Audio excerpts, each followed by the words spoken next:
সংসার জীবনে থেকে কলিযুগে সংসার ধর্ম বড় ধর্ম, এইটা ভুলে গেলে হবে না বাবা। সংসার তোমাকে করতে হবে। কেন? আমার মহাপ্রভু সংসার করেছে, অদ্বৈত আচার্য গোসাই সংসার করেছে, নিতাই চাঁদ সংসার করেছে, সব সংসারী। কেন? দেবর্ষি নারদ যে কলিযুগে হয়েছে শ্রীবাস পণ্ডিত, তিনিও সংসার করেছেন। তাহলে কলিযুগে সংসারের থেকে ভজন করতে হবে।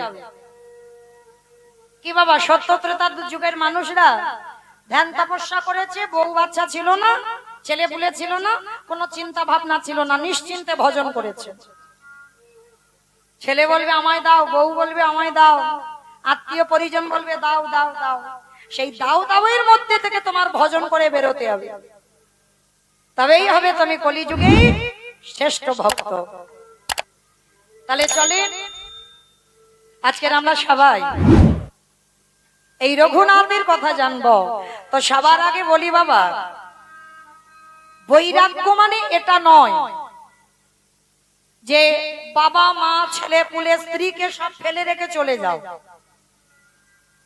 মঠ মন্দিরে গিয়ে বাস করো, এটাকেই বলছে বৈরাগ্য। না, এটা বৈরাগ্য নয়, এটা মহাপ্রভু শেখায়নি, এটা বৈরাগ্য নয়। এটা যদি হবে তাহলে ভগবান বলছে কেন বাবা মাকে সেবা করো, আর বাবা মাকে ছেড়ে বাবা মঠে গিয়ে পড়ে থাকলে কি ভজন হবে? এদিকে বাবা মা বসে বসে কাঁদবে, তুমি কৃষ্ণ ভজন কোনোদিন সফলতা অর্জন করবে না। তাহলে বৈরাগ্য কাকে বলবো? বিষয়েষু অনাসক্তি, বিষয়ের প্রতি বাবা কোনো আসক্তি থাকবে না।